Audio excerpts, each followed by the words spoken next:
नमस्कार दोस्तों, स्वागत है आपका आज की वीडियो में। इस लेक्चर में हम देखने वाले हैं वैदिक सभ्यता के बारे में, और वो भी खास तौर से ऋग्वैदिक काल के बारे में जानने वाले हैं। ऋग्वैदिक काल का समाज कैसा हुआ करता था, आर्थिक व्यवस्था किस प्रकार से हुआ करती थी, धार्मिक व्यवस्था किस प्रकार से हुआ करती थी, किस प्रकार का ये समाज हुआ करता था, ये सभ्यता किस प्रकार की हुआ करती थी। इससे रिलेटेड सारे क्वेश्चन हम इससे रिलेटेड पूरा एक कंसेप्ट डिस्कस करने वाले हैं, जिसमें अगर प्रीलिम्स प्लस मेंस में अगर क्वेश्चन बने तो उसे भी आप टैकल कर पाएँ। 2024 की मेंस में भी यहाँ से क्वेश्चन बना था कि ऋग्वैदिक काल और उत्तरवैदिक काल में किस प्रकार से अंतर है, वहाँ से क्वेश्चन बन गया था। ठीक है, तो चलिए शुरू कर लेते हैं आज का लेक्चर। वैदिक सभ्यता जो है, कौन सी सभ्यता को कहते हैं? जो आर्यों के द्वारा जिस सभ्यता का प्रारंभ किया गया था ना, उस सभ्यता को कहते हैं वैदिक सभ्यता। और ये शुरू हुई थी सिंधु घाटी सभ्यता की समाप्ति के बाद में।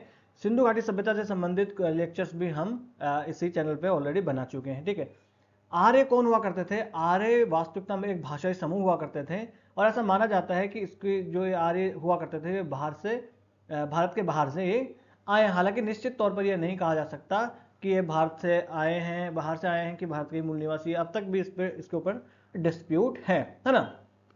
यदि वे आए भी हैं, दुनिया के किस क्षेत्र से आए हैं इसके बारे में भी मतभेद है, कि बाहर से आए तो वे कहाँ से आए हैं। जो वैदिक काल है, वैदिक काल को दो भागों में बांटा जा सकता है। एक है पूर्व वैदिक काल, जिसे कहते हैं ऋग्वैदिक काल, और एक होता है उत्तर वैदिक काल। उत्तर वैदिक काल, तो इस लेक्चर में हम मुख्य रूप से पूर्व वैदिक काल या ऋग्वैदिक काल के बारे में ही जानकारी हासिल करने वाले हैं, जिसका कालक्रम देखिए पूर्व वैदिक काल का तो है 1500 से लेकर 1000 ईसा पूर्व के आसपास। 1000 ईसा पूर्व के आसपास इसका काल जो है वो माना जाता है। ठीक है, और जो उत्तर वैदिक काल है उसका काल माना जाता है 1000 से 600 ईसा पूर्व के आसपास जो है इसका काल माना जाता है। और इसमें जो उत्तर वैदिक काल है, इसमें सामवेद, यजुर्वेद और अथर्ववेद तीनों वेदों की रचना हुई। फिर उसके बाद में उपनिषद वगैरह आते हैं, अरण्यक वगैरह आते हैं, है ना, पुराण वगैरह बाद में इसकी रचनाएं होती रहती है। ठीक है, अब वैदिक काल के प्रमुख वेद कौन से हुआ करते थे? तो वैदिक साहित्य जो है, ये वेदों के नाम से ही इसका नाम पड़ा है, वैदिक सभ्यता। तो यहाँ पर जो मुख्य मुख्य वेद हुआ करते थे वो थे 4: ऋग्वेद, यजुर्वेद, सामवेद और अथर्ववेद। परंतु ऋग्वैदिक काल जो है, इसमें सिर्फ और सिर्फ किसकी रचना हुई थी? ऋग्वेद की ही रचना हुई थी। ऋग्वैदिक काल या पूर्व वैदिक काल में सिर्फ ऋग्वेद की ही रचना हुई थी। 1028 सूक्त इसमें है, तो ऐसा कोई पूछने वाला नहीं है। 1999 के आसपास ऐसे क्वेश्चन पूछे जाते थे, मगर अब ऐसे क्वेश्चन यहाँ से नहीं पूछे जाते हैं। आप बस थोड़ा सा ध्यान रखें कि इसमें ब्रह्मा, विष्णु, शिव, इंद्र, अग्नि, सूर्य जैसे देवताओं की चर्चा की गई है। ठीक है, तो इसमें देखिए अभी भी राम, हनुमान, इस प्रकार के देवताओं की चर्चा यहाँ पर नहीं की गई है। कृष्ण, इस प्रकार के देवताओं की चर्चा नहीं की गई है, अगर क्वेश्चन में कहीं पूछ ले तो।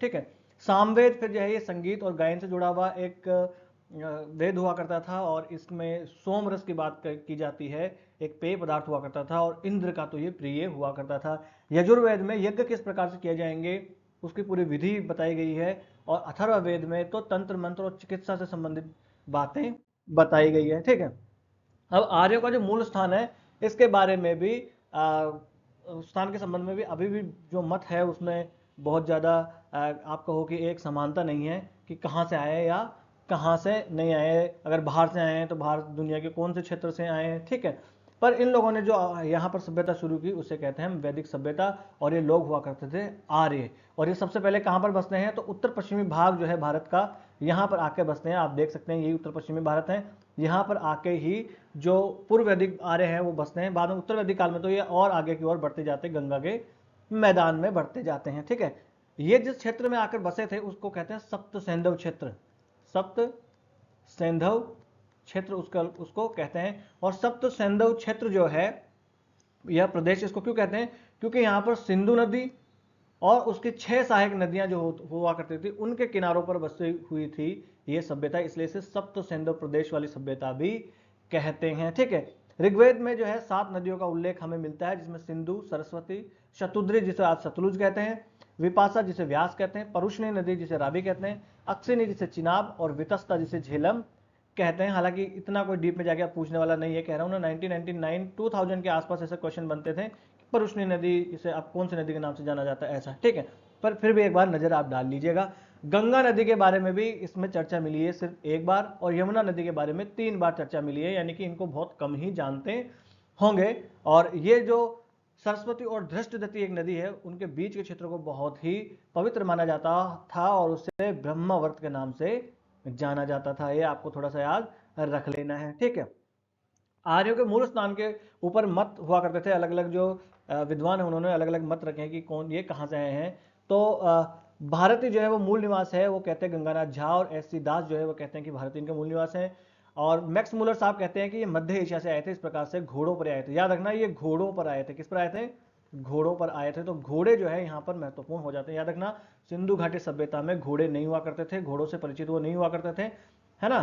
फिर मैंने बताया था कि सुरकोटड़ा नाम की एक जगह है, सुरकोटड़ा में घोड़े की हड्डियों के प्रमाण मिले हैं, मगर श्योर नहीं कि वो हड्डियां घोड़े की ही है। तो अगर क्वेश्चन आपको बने तो घोड़े से परिचित नहीं हुआ करते थे सिंधु घाटी सभ्यता के लोग। नेहरिंग साहब कहते हैं कि ये साउथ रशिया से आए थे, दक्षिणी रूस से आए थे।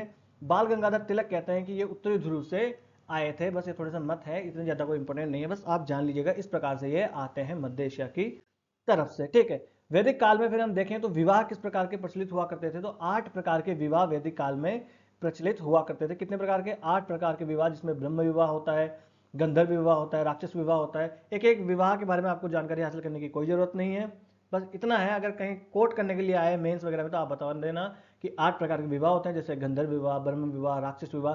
जैसे ब्रह्म विवाह क्या होता है? जिसमें माता पिता आराम से देख के और फिर शादी करते हैं, वो ब्रह्म विवाह होता है। गंधर्व विवाह क्या होता है? जिसमें बिना माँ बाप की सहमति के विवाह किया जाता है। राक्षस विवाह मतलब खरीद के फिर विवाह किया जाता है। एक देव विवाह होता है जिसमें देवताओं से मतलब देवों से शादी कर दी जाती है, ठीक, फिर वो देवदासी बन जाती है, ऐसा। 16 संस्कार उस काल में प्रचलित हुआ करते थे। 16 संस्कार आज भी होते हैं, जैसे गर्भाधान, नामकरण, उपनयन, विवाह, अंत्येष्टि संस्कार, इस प्रकार से संस्कार 16 उस काल में हुआ करते थे। फिर आ जाते हैं वैदिक काल में राजनीतिक ढांचा किस प्रकार का हुआ करता था। तो ऋग्वेद में राजनीतिक संरचना की विभिन्न इकाइयां हुआ करती थी, जिसमें ग्रह हुआ करता था, ग्राम हुआ करता था, विश्व, जन और राष्ट्र, इन शब्दों का वहां पर उल्लेख मिलता है ना।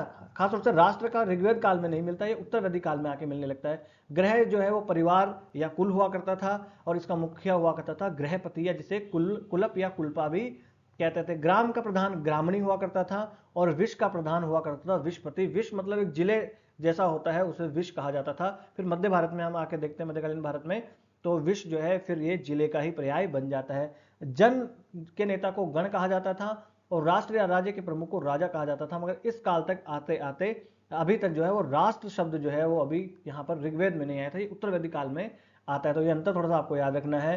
राजा देखिए इस काल तक आनुवंशिक नहीं हुआ करते थे। ऋग्वेद में आनुवंशिक, ऋग्वेदिक काल में आनुवंशिक राजा नहीं हुआ करते थे। जो उस काल में कबीलाई समाज हुआ करता था, मुख्य रूप से ये पशुचारक हुआ करते थे। क्या हुआ करते थे?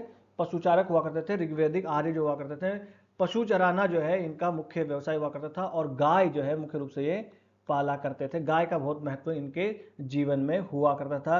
कभी कभी चुनाव द्वारा भी राजा जो है चुने जाते थे। राजा जो है मुख्य रूप से उनकी जो उनके गुण होते थे उनके आधार पर चुना जाता था। राजा जो है अब तक कोई सेना नहीं रखते थे। कभी कभी अगर युद्ध हो भी जाता था, मुख्य रूप से जो चारागाह हैं उनके लिए और पशुओं के लिए यहाँ पर युद्ध हुआ करते थे। तो कबीले समाज हुआ करता था, तो कोई स्थायी सेना हुआ नहीं करती थी, क्योंकि अब तक कर जो है वो नहीं लगाया जाता था।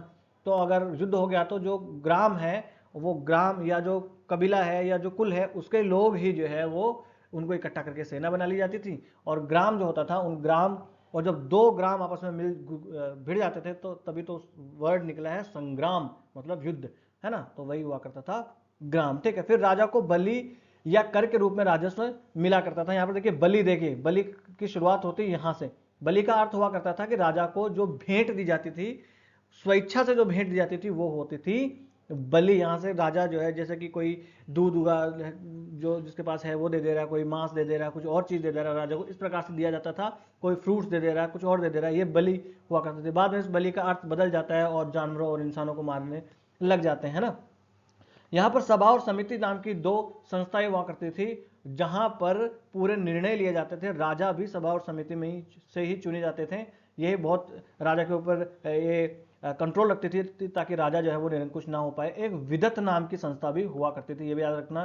कुछ चीज़ें जो है वो यहाँ पर लिखी नहीं है, क्योंकि सब चीज़ें शायद लिखी ना जाए, पर दिमाग में है तो मैं यहाँ भी आपको बता दूंगा जो नहीं लिखी है, ठीक है। और महिलाएं भी इनमें सभा और समिति में भाग ले लिया करती थी। उत्तर वैदिक काल जब आया तब जाके राजा का पद जो है वो वंशानुगत होता है। ऋग्वैदिक काल में राजा का पद वंशानुगत नहीं हुआ करता था। और उत्तर वैदिक काल आया तब सम्राट, चक्रवर्ती जैसी उपाधियां राजा के लिए प्रचलित हुई थी, ठीक है। और फिर राजा जो है उत्तर वैदिक काल में जो है वो कर भी लेने लग जाता है, इसलिए कर संग्राहक वगैरह, सचिव वगैरह, कोषाध्यक्ष वगैरह रखने लग जाता है। मगर ऋग्वेद काल में ऐसा नहीं हुआ करता था, है ना। और ऋग्वेद काल में जो है समाज अब तक 4 वर्णों में पूर्ण रूप से नहीं बटा था। आपको यह ध्यान रखना है कि ऋग्वेद काल में नहीं बटा था पूर्ण रूप से 4 वर्णों में। अब तक जो है वर्ण जो थे वो जन्म आधारित ना होकर कर्म आधारित हुआ करते थे, यानी एक ही परिवार में 4 वर्णों के लोग भी रह सकते थे। और ऋग्वेद में तो एक ऐसा उल्लेख भी मिला है जिसमें एक कहता है एक व्यक्ति कि मैं बढ़ई हूँ, मेरा परिवार जो है कोई लेखक है, कोई जो है वो चक्की चलाता है, इस प्रकार से अलग अलग वो दिखाते हैं, है ना। ब्राह्मण जो है वो धार्मिक और शिक्षा से संबंधित कार्य इस्तेमाल में किया करते थे। क्षत्रिय लोग युद्ध करते थे। वैश्य और व्यापारी जो है वो कृषि किया करते थे। शूद्र जो है सेवा में ही लगे रहते थे। 4 वर्ण जो है इसमें विभाजन हो गया था, मगर वो जन्म के आधार पर ना होकर कर्म के आधार पर हुआ करता था। जन्म के आधार पर फिर उत्तर वैदिक काल में आके ऐसा होता है। आश्रम व्यवस्था भी शुरू हो गई थी, जिसमें ब्रह्मचर्य, गृहस्थ, वानप्रस्थ और संन्यास आश्रम होते हैं। परंतु संन्यास आश्रम जो है यहाँ पर शुरू नहीं हुआ था ऋग्वैदिक काल में। संन्यास आश्रम आके उत्तर वैदिक काल में जुड़ा था। यहाँ पर एक विवाह प्रथा भी प्रचलित थी कि एक जो है विवाह करेंगे ये, और विधवा स्त्रियां जो है वो पुनर्विवाह यहाँ पर कर सकती थी। कोई पर्दा प्रथा यहाँ पर नहीं हुआ करती थी। एक नियोग प्रथा भी हुआ करती थी। ये क्या होता है कि मान लीजिए एक पति से अगर पुत्र की प्राप्ति नहीं हो रही है, संतान की प्राप्ति नहीं हो रही है, तो फिर नियोग प्रथा के माध्यम से देवर से जो है वो उसके माध्यम से बच्चा पैदा किया जा सकता था। तो नियोग प्रथा भी वहां पर प्रचलित हुआ करती थी। स्त्रियों की स्थिति बड़ी सम्मानजनक हुआ करती थी, क्योंकि वो सभा और समिति में हिस्सा ले सकती थी, है ना। और कुछ महिलाएं तो ऋषि पद तक भी पहुंच गई थी, जैसे लोपा, मुद्रा, घोषा, इस प्रकार से जो महिलाएं हैं वो पहुंच गई थी ऋषि पद तक भी, शिक्षक भी वो बनी थी, ठीक है। हालांकि उत्तर वैदिक काल आते आते महिलाओं की स्थिति में गिरावट आ जाता है। समाज जो है वो ग्राम प्रधान समाज हुआ करता था। नगरीकरण ऋग्वैदिक काल में नहीं हुआ करता था। वैदिक समाज जो है वो मुख्यतः ग्राम प्रधान समाज हुआ करता था, और पशुचारक समाज हुआ करता था। ऋग्वैदिक समाज जो है, दास प्रथा इस काल में प्रचलित हुआ करती थी, ठीक है। इसमें तो दास और दस्यु नाम के 2 आए हैं, जो भारत के हैं उनको दस्यु बना लिया जाता, उनको दस्यु कहा जाता था, है ना। और फिर उनको जो युद्ध में हार जाते थे उनको दास वगैरह बना लिया जाता था। ऋग्वैदिक काल में अगर हम देखें धर्म और दर्शन के रूप में मुख्य रूप से प्राकृतिक शक्तियों की पूजा की जाती थी। तो ऐसा स्टेटमेंट बन सकता है कि ये प्राकृतिक शक्तियों की पूजा करते थे। तो बिल्कुल जो ऋग्वैदिक काल है वहां पर प्राकृतिक शक्तियों की पूजा करते थे। और अगर यज्ञ हुआ भी करता था तो बड़ा ही सामान्य सा यज्ञ हुआ करता था, जिसमें बहुत बड़े आडंबर जो है वो नहीं हुआ करते थे। यज्ञ में सिंपल सा एक यज्ञ हुआ करता था, और उसमें अलग अलग देवताओं की पूजा की जाती थी। ऋग्वेद में मंदिर और मूर्ति पूजा का कोई उल्लेख नहीं है। मूर्ति पूजा तो बहुत बाद में आके बुद्ध के बाद में आके मूर्ति पूजा शुरू होती है। वही बुद्ध जिन्होंने अपने जीवन में मूर्ति पूजा का विरोध किया, जिन्होंने अपने आप को भगवान ही नहीं माना, और उनके बाद में उनकी मूर्ति जो है सबसे पहले पूजे जाने लगती है। मूर्ति पूजा का वो भी विरोध करते हैं। यहाँ पर मंदिर और मूर्ति पूजा का कोई उल्लेख नहीं मिलता है। यज्ञ और स्तुति पाठ के माध्यम से देवताओं की आराधना की जाती थी, मगर यज्ञ जो है ऋग्वेदिक काल में बड़े ही सिंपल हुआ करते थे। कोई उनके लिए ब्राह्मणों की और बहुत से आडंबर करने की विधियों की कोई आवश्यकता नहीं हुआ करती थी। ये तो बाद में यज्ञ उत्तर वैदिक काल में आके शुरू होता है। देवता जो है वो पृथ्वी के देवता हुआ करते थे, अग्नि, सोम, बृहस्पति। अंतरिक्ष के देवता जिनमें इंद्र, वरुण और वायु। इंद्र मुख्य देवता हुआ करते थे, है ना। वायु के देवता सूर्य, आदित्य, उषा, इस प्रकार के देवता भी हुआ करते थे। देवी और देवता दोनों ही हुआ करते थे। इंद्र को सर्वोच्च देवता माना जाता था, और इंद्र की प्रिय जो रस हुआ करता था, जो तो वो क्या था, सोम रस जो है वो पेय पदार्थ, वो इंद्र का प्रिय हुआ करता था। इसका मतलब है कि हमारे समाज में देखिए सभ्यता की शुरुआत से ही, वैदिक काल से ही जो मद्यपान है वो हमेशा से शुरू हो गया था। सोम रस को आज की अगर हम बात करें तो अल्कोहल जो है वो इसको माना जा सकता है, ठीक है। विशेष रूप से युद्ध के देवता के रूप में इंद्र को माना जाता था। पुरंदर, ठीक है, जो कीलों को नष्ट करने वाला देवता इसे माना जाता था। और अन्य देवता जैसे अग्नि, सोम, वरुण, इस प्रकार के देवता हुआ करते थे।